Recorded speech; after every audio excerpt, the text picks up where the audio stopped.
Nigerian Ports Authority was set up in 1954 by an act of Parliament.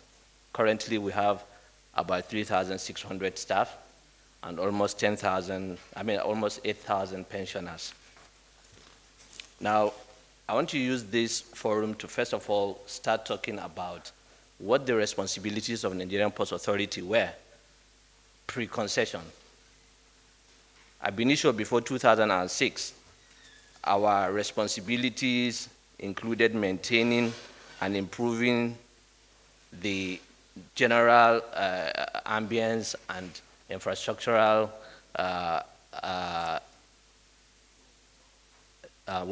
of the ports. And then, of course, we were supposed to ensure efficient management of the ports themselves, develop green fields, ensure that there is consistent and regular improvement of revenue. We were also supposed to ensure that there was proper return on investment. But pre-concession, Nigerian Ports Authority was also responsible for day-to-day handling of cargo. Not only were we bringing in the vessels, we were also responsible for loading and offloading of cargo. So that means Nigerian Ports Authority was responsible completely for everything. We were responsible for dredging, for towage of vessels. We were responsible also for waste evacuation around the port. However, we felt, the government as at then felt that there was need for more efficiency because there wasn't efficiency. We had instances where so many vessels were waiting at anchorage. And at that time, the federal government in 2005, 2006 decided to work with the World Bank and came up with a policy where the ports were actually commercialized and then a PPP arrangement was entered into. So in 2006, there was a port concession. After concession, Nigerian Ports Authority handed over its responsibility and its mandate, some of it, of course, to terminal operators. And there was a bid, an international bid, and some terminal operators were given the responsibility of cargo handling. And then going forward, Nigerian Ports Authority was saddled with the responsibility of towage, dredging of the channels, of course, ensuring that we improve trade facilitation, which is the key responsibility of Nigerian Ports Authority. And then with time, we naturally saw that there was improvement in terms of cargo evacuation, cargo handling. Ships were spending less time at anchorage, and revenue also naturally increased. So there was increase in cargo traffic, maximization of revenue. Also, all of a sudden, revenue increased. And then one of the mandates was to reduce costs. Every government over time had worked towards reduction in costs, especially this government. And eventually, budgetary controls were put in place. And further to those, we now saw a tremendous increase in revenue over time. And the Nigerian Ports Authority, as you can see on the screen there, in 2015, generated about 173 billion. In 2016, about 182 billion. In 2017, 259 billion. In 2018, 282 billion. In 2019, about 300 billion. And in 2020, over 330 billion was generated. By 2021, about 350 billion was generated. Half year 2022, Nigerian Ports Authority has generated the sum of 172 billion. You will also see a commensurate increase in transfer to CRF. We did this because we were able to cap expenditure. It's either you reduce expenditure and increase revenue. We did both. We reduced expenditure and also increased revenue. We blocked leakages, we automated our system, and we improved on our collection system. And you can see that in 2015, about 18.4 billion was transferred to CRF. In 2016, 23.8 billion. In 2017, the sum of 55.3 billion was transferred to CRF. And there was a bit of a drop in 2018 to 40.6 billion. In 2019, 69.4 billion was transferred to CRF. And in 2020, 72 billion was transferred. In 2021, 67 billion. As of today, in 2022, we have transferred the sum of 92.9 billion. Of course, some of it includes about 28 billion that was transferred for other years. I'll quickly put you through our ship traffic data. In 2021, the registered gross tonnage was about 138 million, while we had over 4,200 ship calls. In 2020, we had 125.1 million GRT and about 3,972 ship calls. In 2021, 125.1 million GRT and about 4,100 ship calls. Half year into 2022, there has been 60.2 million GRT, I'm talking about tonnages now, and about 1,992 vessel calls. We expect this to increase tremendously starting from this month of October. Normally, the peak period for our own industry, especially the ports, is from October, November, December, and January. So whatever you have in other months, you are likely to see an increase of about 30 to 40% in terms of gross tonnage and ship calls in the ports. And then we have the container traffic. In 2019, it was 1.8 million. That was a drop in 2020 to 1.6. In 2021, it increased to 2 million and about 29,000. And half year already, we are on 849,000. We expect this to also increase tremendously. For cargo throughput, for 2019, it was 80.2 million.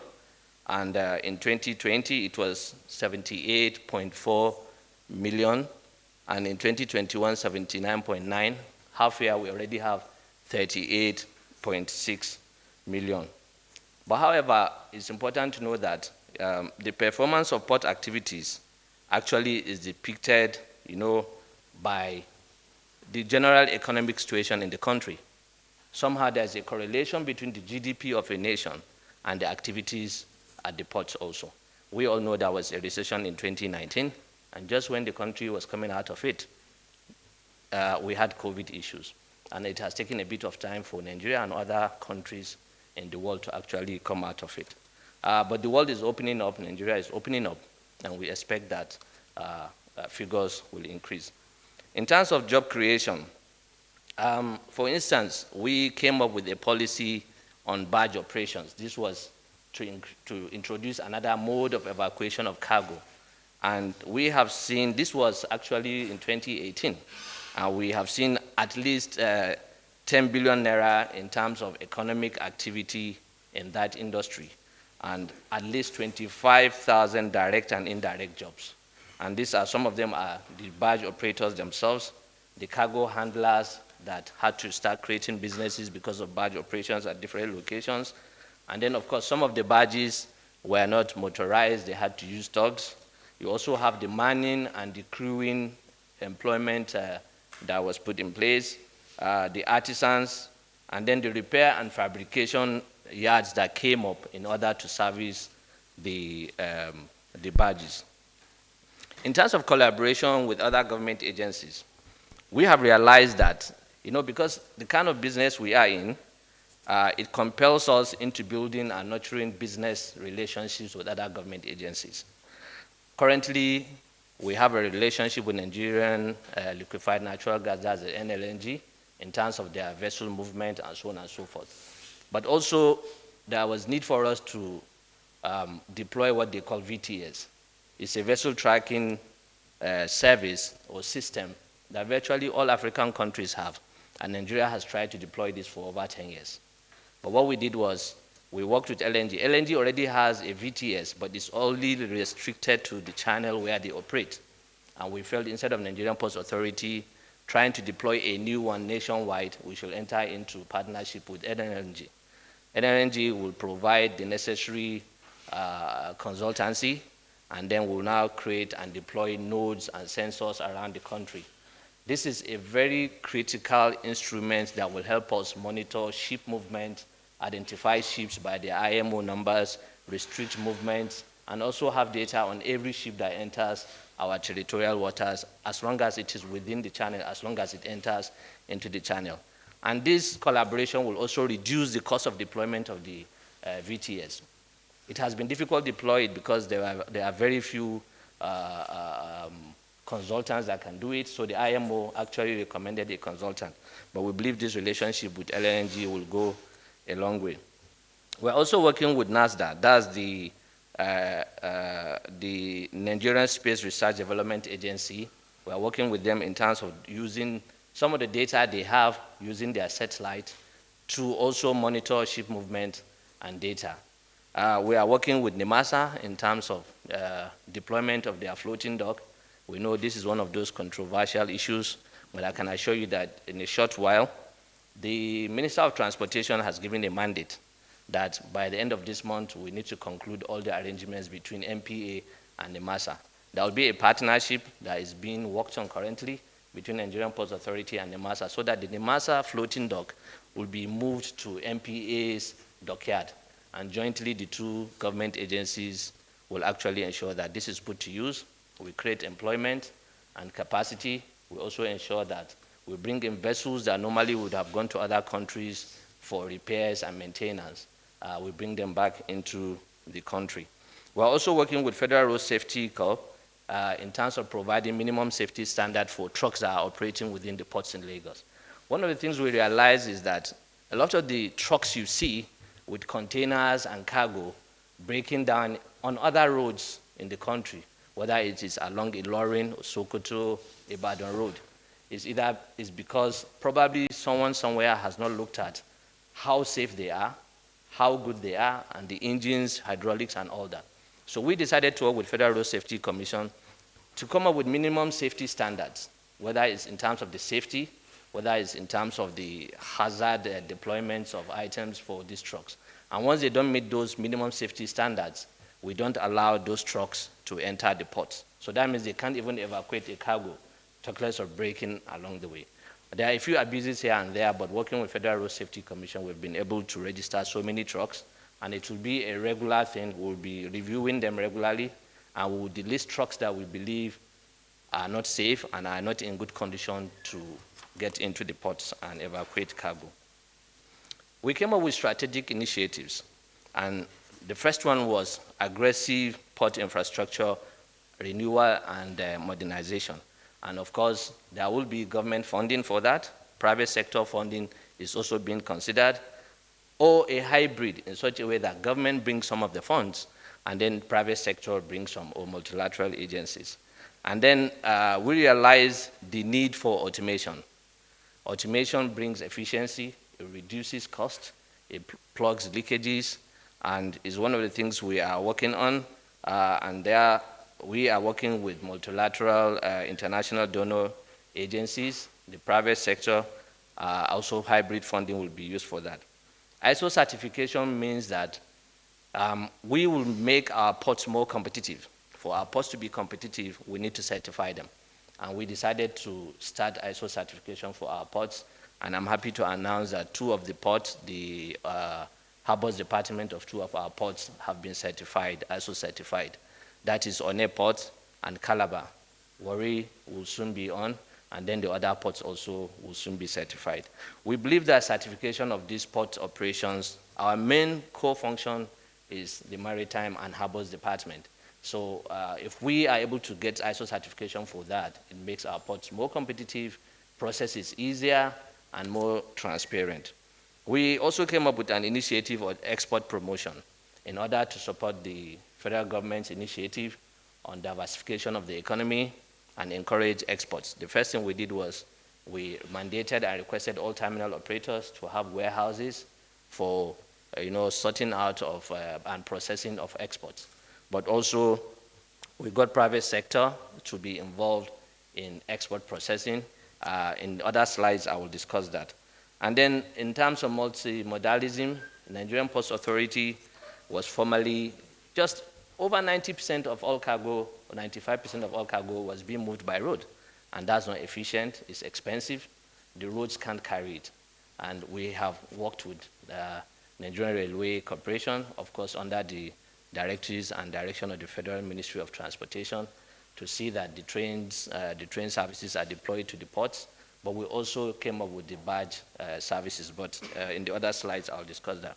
So in terms of new port development, we understand that there was need to deepen the competitiveness of our ports, and there was need for the authority to aggressively pursue the program of rehabilitation of ports, development of new ports, and this also naturally involves modernization, rehabilitation, and renovation of decayed ports. Some of our ports are over 100 years. I think the youngest port probably is so many, probably like what, 40, 50 years old. And so we worked with the Federal Ministry of Transportation to actually come up with the plans for port development. The first port, of course, we know the deep sea port is Lekki. Lekki Deep Sea Port will actually have about 16.9 meters draft. That is the deepest draft in Nigeria currently. The port is supposed to start operations before the end of the year. The Lekki port concept has been there for so long, but it was this administration that pushed construction to restart. It was this administration that also ensured that construction is concluded. So within the past 3.5 or 3 years, the construction of Lekki actually started and it was concluded. They will do their test runs, and I believe that it will come into operations before the end of the year. It will be the first deep sea port, the first fully automated port. It's supposed to be a hub. Our target here is to create and turn Nigeria into a maritime hub in Africa. And for you to do that, you must have competitive ports. There will be less human interference. It's supposed to have about 1.2 million TEUs and about 1,909 meters of breakwaters, and it's going to have about 680 meters the key length currently. We know also that Badagry Deep Sea Port just received FEC approval for its concession. Badagry Deep Sea Port, this is the video of Lekki Deep Sea Port. You can see the construction as it is.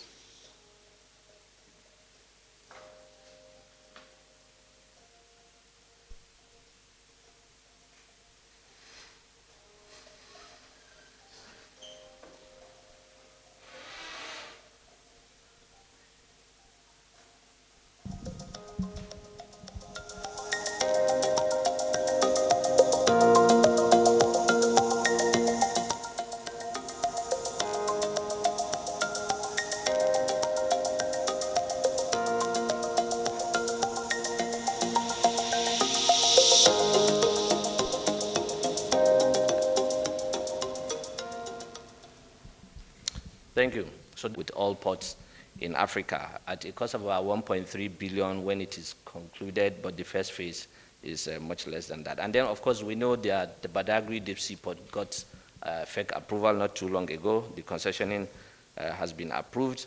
It's supposed to be 17 meters in draft with 500 meters breakwater, 690 meters key wall, and about 1.2 million tons per year. It's supposed to have 600 to 900,000 TEUs. So you find that all of a sudden, ports that will be able to carry or take the current cargo traffic we have in some of our ports are coming up in Nigeria.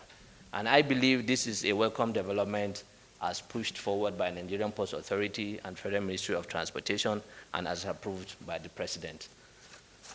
Of course, we have other ports like the Ibom Deep Sea Port, which is currently, it has been designed to carry very large vessels. And of course, we are working with the state government to ensure, and the proponents to ensure that it comes to fruition. We also have the Bonny Deep Sea Port. The Bonny Deep Sea Port is supposed to actually be located in Bonny with about 8,000 TEUs with breakwater and the harbors and all that. And it is supposed to actually complement what we have in the western part of the country. That is where you have Badagry and Lekki. So we're going to have Bonny Deep Sea Port. There have been an interim approval, but however, a new location had to be found because the current location, we discovered pipes, and the pipes are active. But we have found a new location for Bonny, and it has a natural draft of about 19 meters. and that is quite impressive. Of course, we have other ports like Ondo Port, Benin Seaport, and Age Port also. So these are the developments in terms of new ports. Now, of course, we know that creating these ports take a bit of time, but we know that Lekki Deep Sea Port will come online. It should be operating before the end of the year. Badagry Deep Sea Port also construction will commence very soon. But then we didn't just do that. We started working on rehabilitation and modernization of existing ports also. And our ports also, we realized, for instance, in the south, the Warri port is very, very integral in terms of our drive to reduce cargo traffic in Tinkan and Apapa. But Warri has a major problem. There is a breakwater. It's about 8.9 kilometers long that has collapsed over 10 years ago. Nigerian Ports Authority gave contract to Royal Haskoни to do studies. Royal Haskoni has actually finished the bathymetric surveys, the conditional surveys, and the morphology of the breakwater has also been determined. We had two options. That is the video of the breakwater. We had two options, either to reconstruct the breakwater at a new location or rehabilitate the existing one. This man-made structure is about 8.9 kilometers long in the sea. So it's a very difficult thing to do. And a decision has been made that this breakwater should be rehabilitated. We believe that the Minister of Transportation will soon be going to FEC and request a presidential approval for us to start reconstruction of the Warri breakwaters. Once that is done, it reduces siltation and migration of silt into the channel, which is one of the major impediments to the operations of Warri Port currently. And we believe that once that is done and the channel is dredged, you are going to have a very active port in Warri very soon. And that's the video of the breakwaters.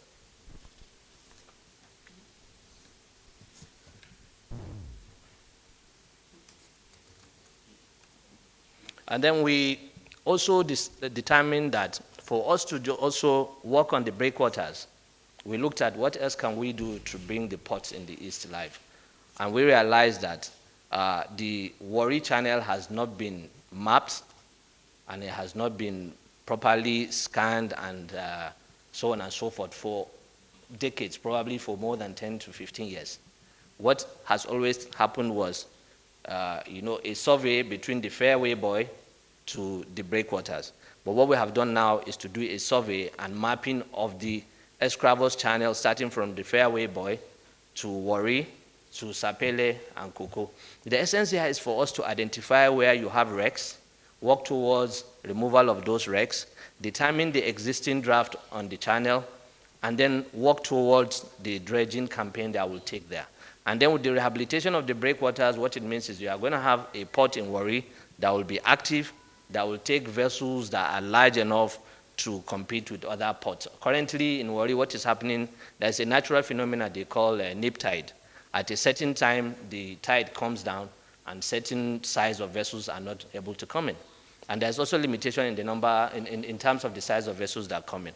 But we believe that with this, we'll be able to resolve that problem and also ensure that the other ports, Sapele, Koko, and other developments and locations along that channel will be able to bring in larger vessels into those locations instead of using feeder vessels into it. We believe that will reduce the cost of operations in those locations. Now we move into port infrastructure renewal and maintenance. We realize the importance of having proper and adequate communication between vessels and those on land. Before now, communication has been terrible. Vessels most times actually don't get communicated to before they enter our channels. So we started rehabilitation of our control towers. These control towers were built in the 70s by Julius Berger, and they have obsolete radar system and communication system. But their reconstruction has just been concluded, and we have deployed state-of-the-art communication system and radar system that will enable communication between our harbors department and ships as they come into our channels. We have rehabilitated the control towers in Tinkan, Apapa, Warri Port, and then we'll also are going to begin the rehabilitation of other control towers so that we upgrade the communication system in those locations. We have realized that automation is a catalyst for port efficiency, and therefore we decided to aggressively pursue that. We believe automation brings efficiency, it saves time, it reduces leakages and wastages. Currently, Nigerian Ports Authority, in the past few years since the advent of the Muhammadu Buhari administration, have automated a lot of our systems. We have the revenue invoice management system, which enables us to raise invoices automatically without, not manually. That has improved collections, it has reduced wastages, it has reduced fraud in the system. We also have an electronic ship entry notice, ESEN. That enables ship captains to book entry into Nigeria, electronically, not manually. Formerly, they need to fill a certain form, scan it, either fax it, or scan it and send. But now you can go online and book entry into Nigeria. We also have a command and control and communication intelligence system, which we'll show you there. We are currently using Oracle Financials in MPA, Oracle Hyperion, Oracle Human Resource. We also have a digital archive. But we also realized that there was need for us to come up with automation that would be used by all stakeholders. And we consulted IMO, that's the International Maritime Organization.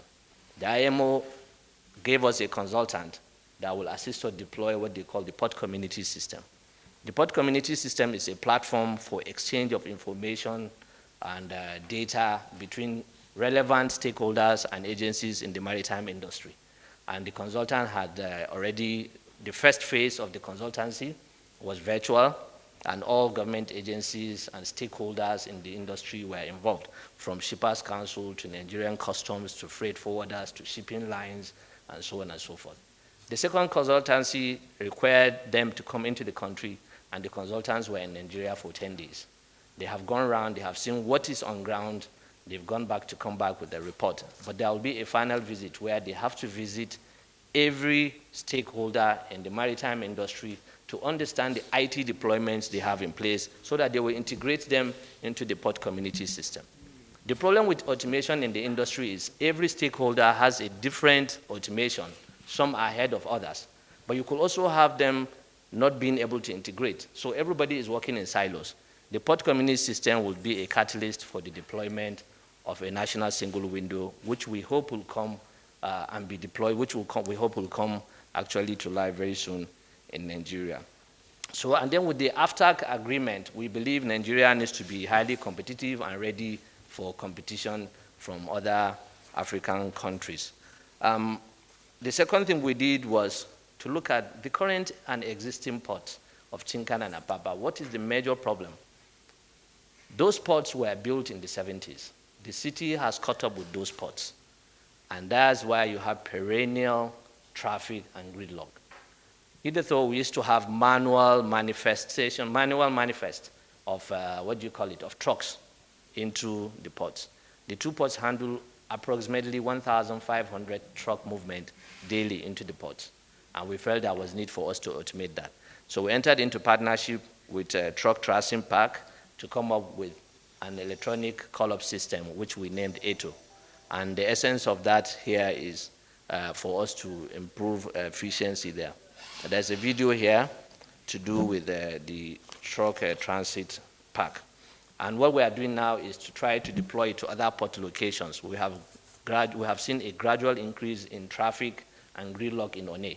Eventually, we will deploy a call-up system to Lekki and other port locations. That deployment has helped us. What we did was to ask the private sector to set up truck parks. So you have truck parks that are pre-gates, and then some truck parks, of course, is from there, the truck will now go to a pre-gate. And that has created employment, it has added value, and we have seen increase and improvement in flow of traffic and trucks into the ports of Tinkan and Apapa. And we hope that by the time the road construction is concluded, especially the road leading to Tinkan, that things will get better. We also came up with an empty container policy. We realized that the shipping lines were turning Nigeria into a dumping ground for empty containers. And we therefore requested that every shipping line must actually evacuate minimum of 80% of all container imports into the country at any given time. So if in the month of July you bring in, say, 10,000 containers, we expect that you take out 80% of it. If not, there were penalties, and that had worked. We also requested that they create container holding bays. Because the land size of the port is so small, there was no space for every empty container to be brought directly into the port. It's one of the things that was creating traffic. So we requested the shipping lines to create empty container holding bays at certain locations, not too far away. Some of them, of course, are a bit far away from the port.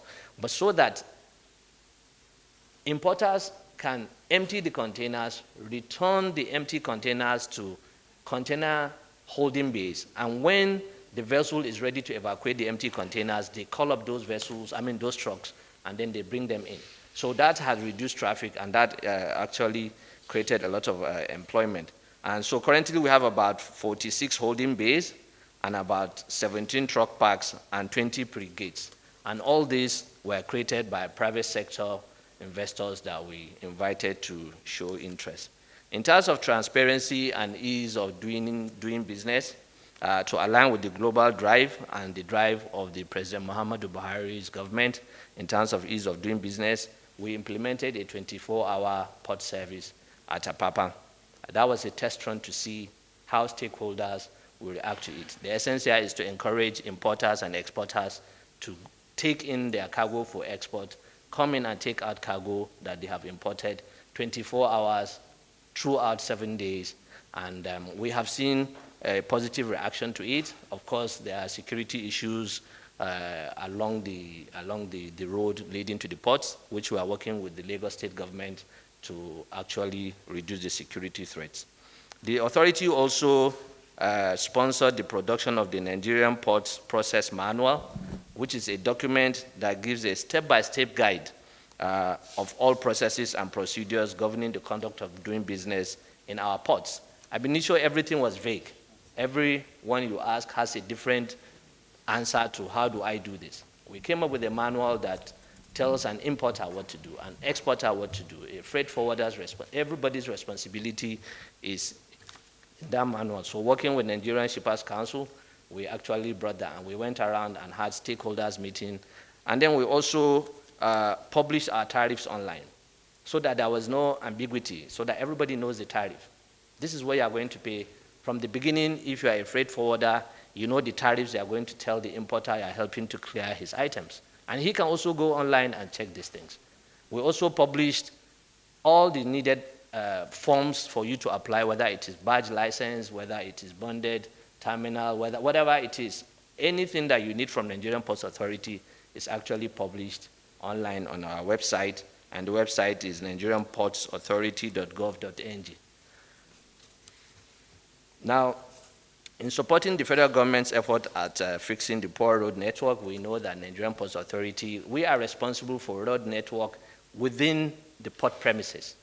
But actually, we felt there was also a need for us to reach out to see that the road leading into Apapa was worked on. And sometime in 2018, we worked with Dangote and Flour Mills, and we contributed about 1.8 billion as our CSR, which was used to reconstruct a certain part of the road at that time.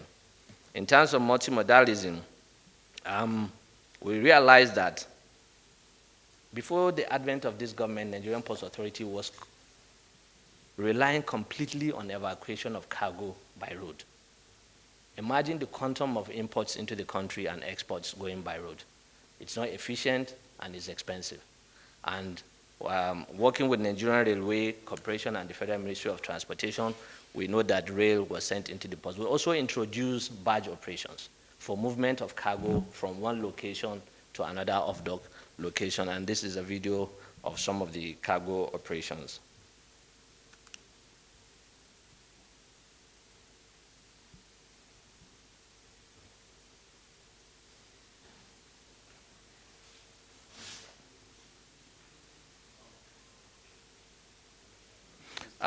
Since the creation and introduction of the movement of cargo by Nigerian Ports Authority by barge, over 500,000 TEUs have been moved through the channels from one location to the other.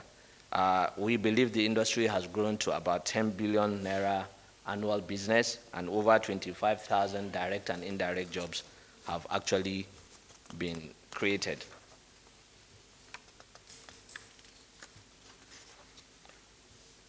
One of the most important factors for our success and in our success is our staff.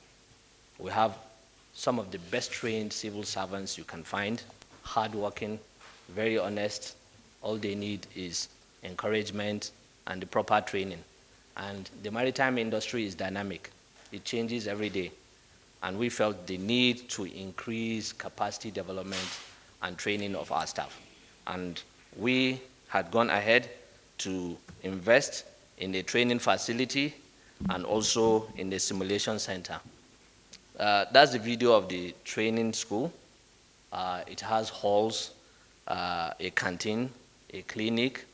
It also has a kitchen, and it is able to train almost 400 or so staff at a given time. The essence here is to reduce cost and also for us to be able to take advantage of the relationship we have with the World Maritime University, the IMO, and other institutes in the country. That way we'll be able to bring in everyone we need to come in and train our staff. And then also we have a simulator center. The simulator center is actually for our pilots.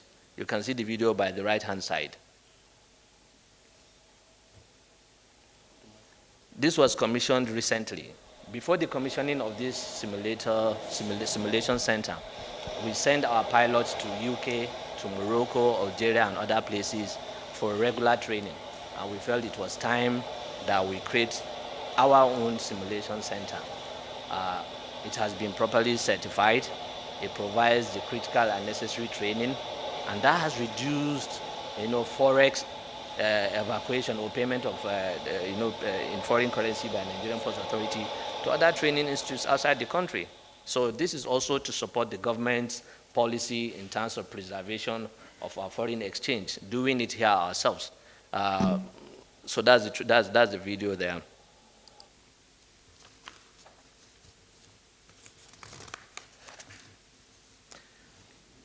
Whatever we do in Lagos, we also need to ensure that we replicate in other ports. Currently, I don't know, somehow, psychologically, every Nigerian thinks, most Nigerians importers actually think there are only two ports of Tinkan and Apapa. And we felt there was need for us to do something about the ports in the east. What did we do? So the first thing we did was to tackle the issue of insecurity.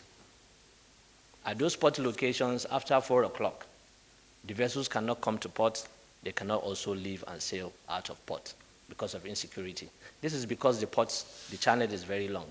Most of the channels from the fairway buoy to the port is over 100 kilometers.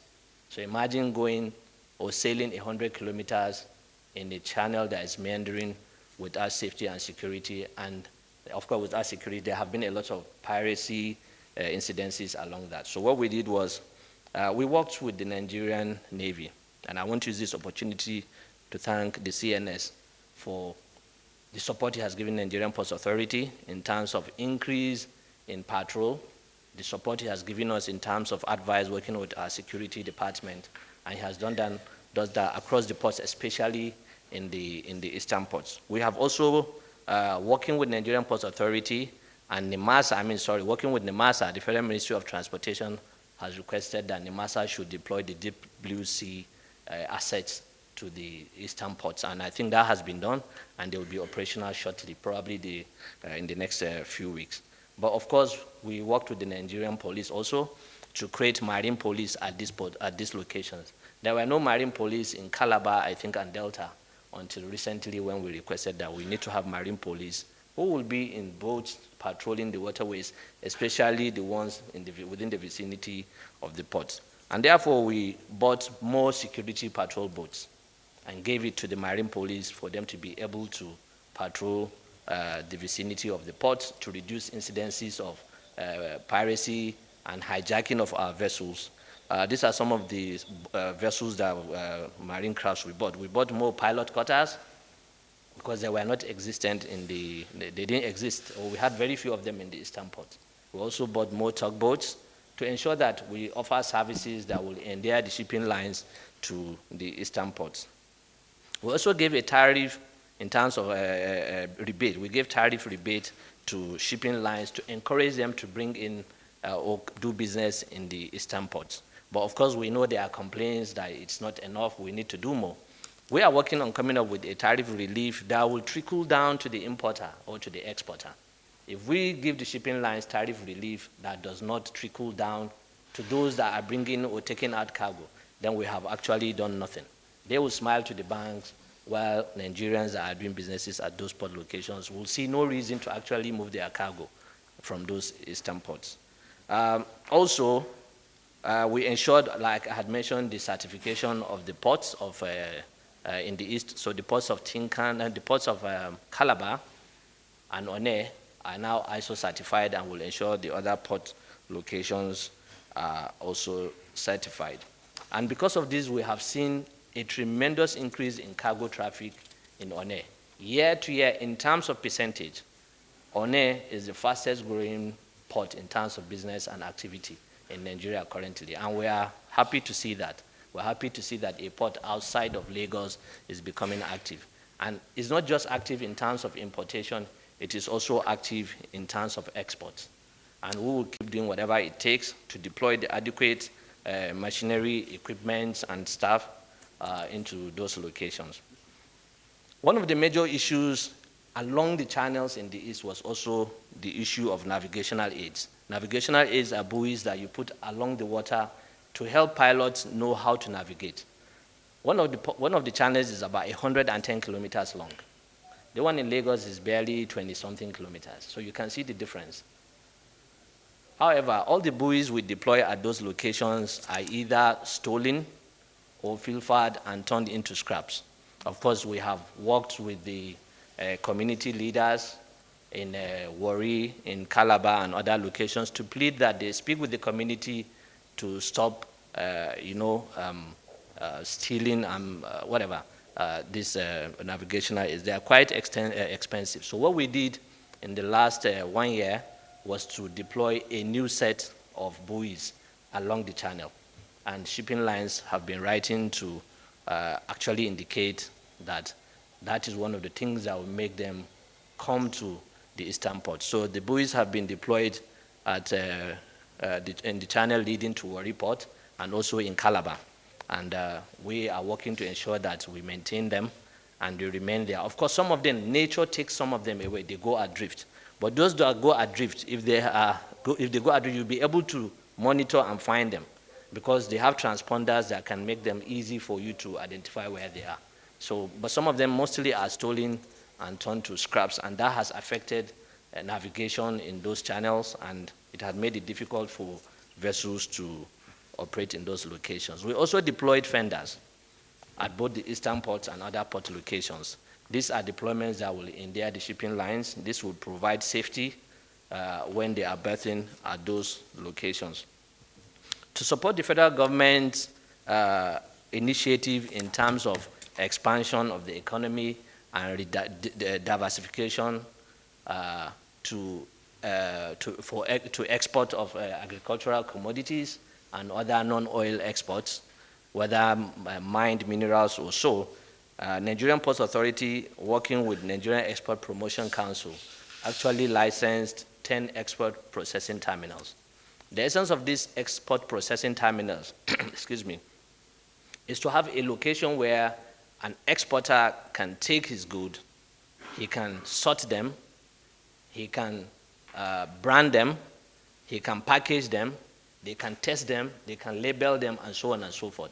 And from that location, you put them in a container, you seal the container, and it goes straight into the port and it is loaded on the vessel.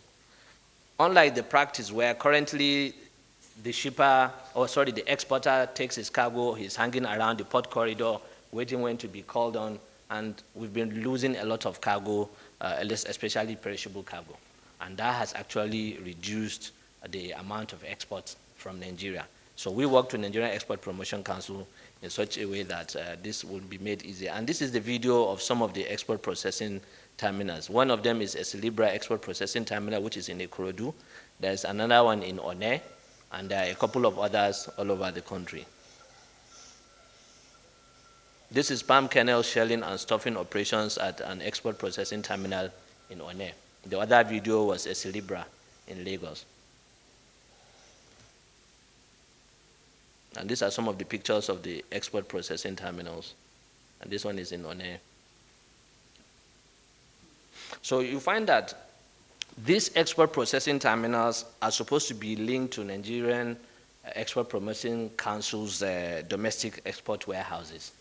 It means that with time, even small exporters can actually determine on themselves, by themselves, to actually go and start processing their exports, as long as they've been able to work with Nigerian Export Processing Council to find off-takers abroad.